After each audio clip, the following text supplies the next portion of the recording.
Sur l'une des artères les plus fréquentées de la ville de Yaoundé, des Camerounais manifestent dans la matinée de ce mardi 21 octobre 2025.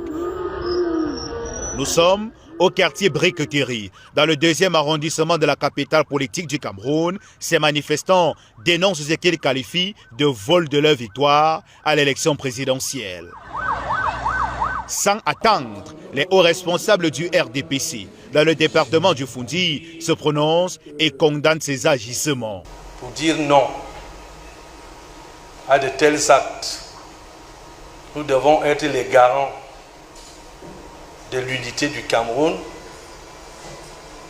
puisque nous abritons le siège des institutions.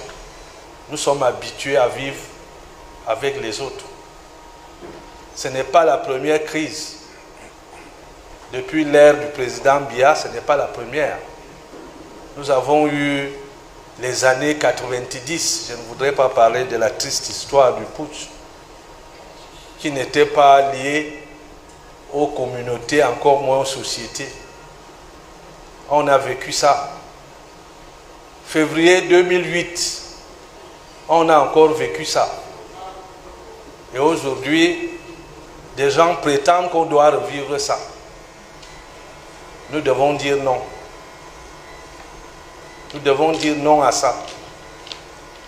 Tous les chefs de communauté qui, pendant la campagne, ont pris la parole, ont rassuré, doivent reprendre leur bâton de pèlerin pour nous éviter ce qui se dessine.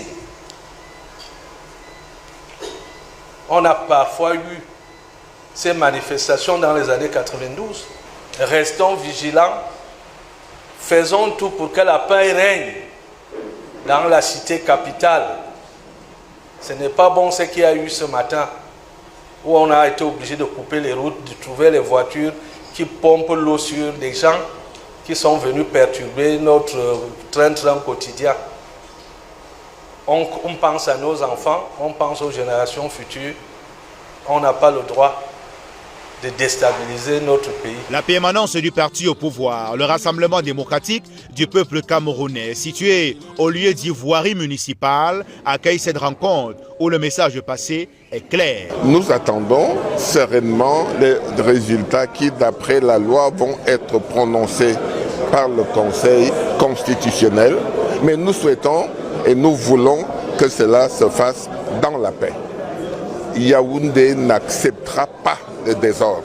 Le désordre ne passera pas par Yaoundé, mais nous continuons d'appeler tous nos frères. Vous savez, pendant la campagne, nous avons eu l'occasion de donner la parole à tout le monde. Et nous avons entendu des paroles rassurantes. Nous demandons à nos frères qui ont pris la parole, à tous ceux qui nous ont accompagnés pendant la campagne, de retourner au sein des communautés et de prôner la paix. C'est cette paix que le président Biya nous apprend quand il dit qu'il est mendiant de la paix. Ce n'est pas un vain mot, il le pense sincèrement. Et il est beau que les Camerounais s'associent pour que notre pays vive en paix. Nous ne sommes pas de les dire, mais cet appel à la paix n'est pas un appel fantaisiste, n'est pas un appel de convenance. C'est un appel sincère de gens qui savent de quoi ils parlent et qui souhaitent en face trouver des gens sincères. Une posture affichée au moment où dans le pays, les voix s'élèvent pour appeler au respect du verdict des urnes. Dans quelques jours, le Conseil constitutionnel va proclamer les résultats de cette élection qui retient l'attention d'une bonne partie de la nation camerounaise et au-delà.